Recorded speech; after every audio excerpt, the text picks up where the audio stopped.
श्री स्वामी समर्थ. सर्व भक्तांना श्री स्वामी समर्थ. आणि नागपंचमीचा सण हे दोन्ही मिळून आलेला आहे. आणि श्रावण महिन्यामध्ये एकूण 4 सोमवार आहेत. आणि आजची शिवमूठ आहे तांदूळ. सकाळी महादेवाची पूजा करून बेल वाहून आपण शिवमूठ वाहिलेला आहे. या श्रावणामध्ये महादेवाला बेल चढवण्याची सर्वांचीच इच्छा आणि प्रथा आहे. बेल महादेवाला खूप आवडतो. पाण्याची धार आणि बेल दवना महादेवाला आवडत असतो. म्हणून आज सोमवार आहे. सोमवारी सर्वजण बेल वाहतात आणि मंदिरामध्ये भजन पूजन अगदी आनंदानं सर्व काही करतात. गाऊ नाचू आनंदाने पाहू कैलाशीचे केने. आपण आनंदानं नाचावं, आनंदानं गावं, देवाच्या समोर नाचावं, अभंग म्हणावं, पद म्हणावं, भजना पूजनामध्ये दंग असं राहावं.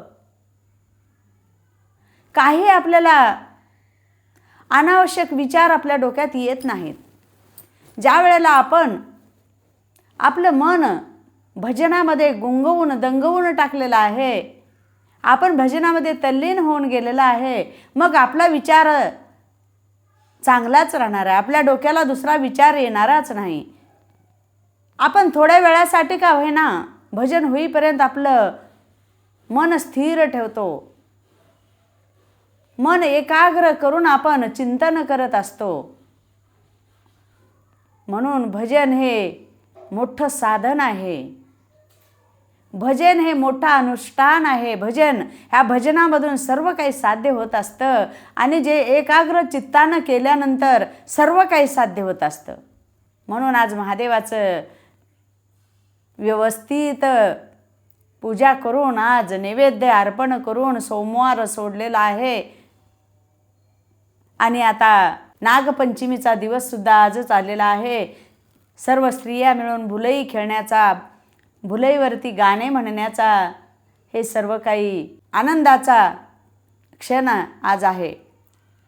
तर ज्या वेळेला आपण तल्लीन होतो, मग्न होतो, त्यावेळेला आपल्याला दुसऱ्या कोणत्याच गोष्टीचं चिंतन किंवा दुसऱ्या गोष्टीची आठवण आपल्याला येत नाही. सांगण्याचं तात्पर्य असं म्हणजे नामधारक श्रीगुरूंना विचारतो की बाबा, ज्या वेळेला जीवादान आणि ज्ञानदान मला देऊन, जीवादान आणि ज्ञानदान भक्ताला देऊन ज्या वेळेला श्रीगुरू गेले ते कुठं गेले हे सविस्तर मला सांगाल का, असं म्हणल्यानंतर त्यांना व्यवस्थित असं समोरचा सर्व समाचार सांगायला लागले. आणि ज्या वेळेला ज्ञानदान आणि जीवादान देऊन समोर गेले तर ते कृष्णा नदीच्या तीरी, कृष्णा नदीच्या किनाऱ्यावर औदुंबराच्या झाडाखाली श्रीगुरू गेले. आणि तिथून अमरजा संगमावर, अमरापूर या गावी, अमरजा संगमाच्या ठिकाणी अमरापूर एक गाव आहे. त्या गावामध्ये एक ब्राह्मण राहत होता. आणि तो ब्राह्मण, त्याची परिस्थिती खूप हालाकीची होती. त्याची परिस्थिती हालाकीची असल्यामुळे पती आणि पत्नी दोघंच त्यांच्या घरी राहत होते. आणि रोज त्यांनी त्या अमरापूर या गावामध्ये भिक्षा मागायचे. आणि जे काही येईल त्याच्यामध्ये आपण भोजन करून रोजचा उदरनिर्वाह त्यांनी त्याच्यावर करायचे. आपलं घर संसार चालवायचे आणि सुखी समाधानी राहायचे. आणि सतत देवाचं भजन पूजन हे सगळ्यामध्ये दंग राहायचे. उद्याची चिंता करत नसे. आज भिक्षा मागून आणून खाल्लं बस. आणि जास्तीची भिक्षा सुद्धा ते मागत नव्हते. एक वेळाचं भिक्षा मागायचे आणि खायचे. असे ते जोडपे त्या गावामध्ये राहत होते. हे राहत असताना ज्या वेळेला मनुष्याला देवाचं नामस्मरण, देवाच्या चरणाची आशा लागते आणि देवाचं नामस्मरण करायचं ओढ लागते. आणि बाबा, आज मी नामस्मरण केलं, आज मी भजन केलं, मी प्रवचन केलं, आणि मी उद्या काय करू, आता कोणतं सांगू, काय काय सांगू, कोणत्या लीला सांगू, मी स्वामी समर्थाच्या कोणत्या लीला सांगू, दत्त प्रभूच्या सांगू का, श्री श्री गुरूंच्या सांगू का गुरुचरित्राच्या सांगू, हे सगळी काही ओढ लागते ना माणसाला, त्यावेळेला समोर आपल्याला आठवत जातं, आपल्या डोक्याला काम लागतं आणि आपण शोधत जातो की आपल्याला काय सांगायचं आहे. आणि आपण सांगत असताना बरोबर सांगायचं आहे आपल्याला. सगळं काही ऐकणारे भक्त मंडळी आहेत, सुज्ञ आहेत, सगळ्यांना काही ज्ञान आहे, म्हणून आपण सांगत असताना विचारपूर्वक सांगायचं आहे आणि या विचारात आपलं डोकं असतं. म्हणून भजन करत असताना सुद्धा तीच पद्धत. आपण भजन तरी करतो बाबा, साधी भोळी भक्ती देवाला भरपूर प्रेमाची असते आणि भरपूर आवडीची असते. आपण कशीही करा, करत करत करत करत आपण ज्या पद्धतीनं देवाची भक्ती करतो ते देव स्वीकारत असतो. आपण कोणतीही करा. सांगण्याचं तात्पर्य एखादी दिवस आपल्या घरी नैवेद्याला काही नसेल, आता तसे दिवस राहिले नाहीत म्हणा. आता हे कलियुग आहे, पैशाला कुठली किंमत नाही आहे, सगळ्याकडे नैवेद्याला भरपूर काही आहेत. 5 पक्वान्न म्हणलं तरी सगळ्यांनाच मिळायला लागलेलं आहे. पण तसा सुद्धा एखादा भक्त असतो की बाबा मी आता काय करू आणि माझ्या घरी काहीच नाही. मग त्यावेळेला आपला भाव, आपली भक्ती, आपल्या घरी जे काही आहे ते सुद्धा तुम्ही नैवेद्याला ठेवू शकता. पण नैवेद्य अर्पण करा, ह्याला महत्त्व आहे. आणि करत असताना किती भक्तीनं किती भावानं करताय ह्याला महत्त्व आहे. देवाच्या जर मनात आलं तर तुम्ही भक्तीनं भावानं दिलेला नैवेद्य देव स्वीकारतील, ब्रह्मांडाचा नायक स्वीकारेल. भोळा शंकर आज सोमवारचा दिवस नैवेद्य तुमचा स्वीकारेल. उशीर झाला, 3 वाजले 4 वाजले सोमवार सोडायला, नैवेद्य दाखवायला, तरी सुद्धा भगवान तुमचा नैवेद्य स्वीकारेल. पण ते मनातून पाहिजे, अगदी श्रद्धेनं पाहिजे, तुमची भाव आणि भक्ती त्याच्यामध्ये पाहिजे. म्हणून त्या ब्राह्मणाला आनंद वाटायचा, भजन पूजन करत राहायचे. अगदी दोघे पती पत्नी भजनामध्ये तल्लीन व्हायचे. त्या दोघांना देवाचं नाव खूप आवडायचं, दत्त प्रभूचं नाव घ्यायचं. दिगंबरा दिगंबरा श्रीपाद वल्लभ दिगंबरा, ब्रह्मा विष्णू महेश्वर सामोरी बसले, मला हे दत्त गुरु दिसले. गुरु गुरु गुरु कुठे शोधत फिरतोया, अक्कलकोटला माझा स्वामी बसलाया. गुरु गुरु गुरु कुठे शोधत फिरतोया. ध्यास तुझा मनामध्ये डोळ्यामध्ये भाव, मनमता तुझे नाव देवा, मनमता तुझे नाव, मनमता तुझे नाव देवा, कपिलधार गाव. गुरुचरणी ठेविता भाव, आपोआप भेटेल देव. भरपूर काय असे अभंग म्हणायचा, भरपूर काय नामस्मरण करायचा. असं करत असताना त्याच्या जीवाला ओढ लागली की बाबा मला श्रीगुरु भेटतील का, मला दत्तप्रभू कधी भेटतील का, मला स्वामी आई कधी दर्शन देईल का, कोणत्या ना कोणत्या रूपामध्ये, अशी ओढ आपल्याला लागायला पाहिजे. तर साक्षात प्रभू येऊन आपल्याला दर्शन दिल्याशिवाय राहणार नाही, एवढं सत्य आहे. कोणत्याही रूपात येतील, कसेही येतील, फक्त तुम्ही ओळखायला पाहिजे आणि तुम्हाला त्यांनी थोडा ना थोडा संकेत दिल्याशिवाय राहणार नाही. म्हणून मग त्या ब्राह्मणाला ओढ लागली त्या दत्तप्रभूच्या चरणाच्या दर्शनाची ओढ लागली. आणि असं करता करता भजनामध्ये तल्लीन होत असताना एक दिवशी औदुंबराच्या वृक्षाखाली एक ब्राह्मण आलेले आहेत आणि प्रवचन सांगत आहेत. असं त्या ब्राह्मणाला समजलं. असं समजल्याबरोबर मी आता सांगितलं तुम्हाला, हे श्रीगुरु काय आहे, दत्त प्रभू आपल्याला संकेत देत असतात. श्री स्वामी समर्थाई सुद्धा आपल्याला संकेत देत असते. ज्या वेळेला आपली आरती झाली, दिवस मावळायला आला, 6:30 वाजले आणि आपण नित्य सेवा करत असतो आणि आपल्याला जर संकेत मिळाला की बाबा आपण आरती लावण्याच्या अगोदर, आपण उदबत्ती लावण्याच्या अगोदर जर आपल्याला मोगऱ्यासारखा वास यायला लागला, कापरासारखा वास यायला लागला, सुगंधित फुलाचा वास, आणि आपण एकांत बसलेला आहे आणि छुम करून असा आवाज कशाचा, पायाचा आला किंवा एखाद्या काठीचा आवाज आला, तर समजायचं की बाबा मला परमेश्वर आज दर्शन देणार आहेत. असे संकेत दत्त प्रभू श्री स्वामी समर्थाई देत असते. म्हणून त्या ब्राह्मणाला कळालं की बाबा औदुंबराच्या खाली जो ब्राह्मण आलेले आहेत आणि त्यांचं जे प्रवचन आहे तर ते दुसरं तिसरं कोणी नसून माझे श्रीगुरु दत्त प्रभूच आहेत. आणि चल म्हणून आपल्या पत्नीला घेऊन धावत पळत त्या औदुंबराच्या झाडाखाली नदीच्या किनारी अमरजा संगमाच्या नदीच्या किनारी औदुंबराच्या झाडाखाली हे दोघं पती पत्नी गेले आणि शांत बसून प्रवचन ऐकायला लागले. प्रवचन ऐकत असताना एकमेकाची नजर भेट झाली. नजरेनं नजरेला भेट झाल्यानंतर सुद्धा आपल्याला गुरुचं दर्शन होत असतं. आपल्याला मी कालच सांगितलेलं आहे की बाबा गर्दीमध्ये जाऊन लोटालोटी करण्यापेक्षा आपण जर आपले गुरु दूर बसलेले आहेत आणि प्रवचन सांगत आहेत आणि लाखावर पुढं भक्त बसलेले आहेत, तर आपण दुरूनच आपण नजर जरी त्यांची आपल्यावर पडली तरी सुद्धा आपल्याला दर्शन झालं असं समजायचं असतं. म्हणून ह्या ब्राह्मणानं दूर बसून दोघं पती पत्नीनं त्यांची दृष्टी आपल्यावरती पडली. या आनंदामध्ये बसले आणि सर्वांचं दर्शन प्रवचन संपल्यानंतर जवळ जाऊन साष्टांग दंडवत केला आणि आज्ञा केली की बाबा, आग्रह करायला लागला लाडका भक्त की बाबा माझ्या घरी आपण यावं, एवढी माझी इच्छा आहे. आपल्या घरी माझ्या घरात तुमचे पाऊल लागावं, माझ्या घरी तुम्ही यावं. मी गरीब,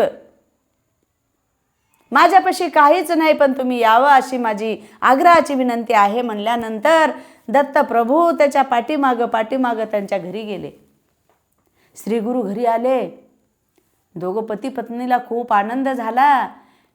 असलेल्या घराला स्वच्छ असं ठेवलेलं निर्मळ असं घर, घरामध्ये धान्य नाही, धुन्य नाही, काहीच नाही आणि मन मात्र स्वच्छ, भावना मात्र चांगली, भक्ती आणि भावाने भरलेलं घर. आणि हे पाहून श्री गुरुच्या मनाला आनंद झाला. पण एक गोष्ट तिथं दडलेली होती की बाबा अंगणामध्ये ज्या वेळेला खूप मोठा असा अंगण होता आणि त्या अंगणामध्ये भरपूर असा घेवड्याचा वेल त्या अंगणामध्ये पसरलेला होता. आणि दररोज याने भिक्षा मागून जर भाजीला काही नाही मिळालं, नुसत्या भाकरी जरी मिळाल्या आणि काही जरी अन्न मिळालं तर त्यांनी घेवड्याची भाजी खायची आणि दिवस ढकलायचा. पण त्याने कधी खंत नाही केली, कधी चिंता नाही केली की बाबा मला खायला नाही मिळालं, देवाने आम्हाला दिलं नाही, देवाने आमचं वाटोळं केलं, आमच्या घरामध्ये काहीच नाही, असं कधीच म्हणलेलं नाही. अनेक भक्तांचा मला फोन येत असतो की बाबा आम्ही स्वामी समर्थाईची भरपूर सेवा केलं, पण आमचे सगळे दरवाजे बंद झाले, आमचं काहीच चांगलं झालं नाही, म्हणून मी रागानं स्वामी समर्थाची सेवा करायची सोडून दिलं. हे काय शब्द आहेत? अरे तू स्वामी समर्थाईची सेवा करायची सोडून दिलं म्हणून स्वामी समर्थाई तुझ्यावर रुसले, तुला रागावले का, तुला रुसले का? काहीच नाही. सगळे लेकरं सारखे नसतात, एखादी लेकरू हट्टी असतं आणि म्हणून दाखवतं. त्याच पद्धतीने असे काही स्वामी सेवक आहेत. पण मला एक आग्रहाची विनंती आणि त्यांना समजावून सांगायचं आहे की बाबा स्वामी समर्थाईचा राग आला आणि मी सेवा सोडून दिले असं म्हणू नका आणि कधीच सेवा सोडून देऊ नका. तुम्ही सेवा केल्यानंतर तुम्हाला मेवा मिळणार आहे. आणि आपल्याला कळत न कळत स्वामी आईनं काय आपल्याला दृष्टांत दिले न देता आपलं काय दुःख दूर केलेलं आहे, संकट दूर केलेले आहे, आपल्याला मरणाच्या दाडातून वाचवलेलं आहे. हे तुम्हाला मी सतत सांगत असते. आपल्याला माहिती नसतं देवाने आपल्याला काय साथ दिली. म्हणून मी सांगते की बाबा देवावर रागराग करायचं नाही. आपलं काही वाईट झालं म्हणजे देवानं केलं म्हणायचं नाही आणि चांगलं झालं म्हणजे मी केलं म्हणायचं नाही. आपण करणारे कोणीच नाही. सुख येवो दुःख येवो सगळं काही परमेश्वर परमात्मा करणार आहे. आपल्या प्रारब्धामध्ये जे लिहिलेलं आहे तेच होणार आहे आणि आपला भोग भोगून संपवायचा आहे. भोगल्याशिवाय संपल्याशिवाय आपल्याला चांगले दिवस येणार नाही, तेवढं लक्षात ठेवा. आणि स्वामी आईवर राग धरू नका. आणि असं करता करता मग त्यांच्या घरामध्ये घेवड्याचा वेल होता. अंगणामध्ये असं पसरलेला घेवड्याचा वेल, हिरवागार पसरलेला आणि भरपूर घेवडे लागलेले होते. आणि ज्या दिवशी त्यांना जेवायला नाही मिळालं भिक्षेमध्ये, त्या दिवशी त्यांनी घेवड्याची भाजी करायची आणि नुसती भाजी खाऊन झोपायचे पती पत्नी. श्री गुरु त्यांच्या घरामध्ये समाधानाने बसले आणि त्या दोघांच्या मनात विचार आला की बाबा श्री गुरु दत्तप्रभू आपल्या घरी आलेत, पण आपल्या घरात द्यायला काहीच नाही. आता द्यायचं तरी काय द्यायचं? साखरेची चुटकी सुद्धा घरामध्ये नाही. आता द्यायचं तर काय द्यायचं?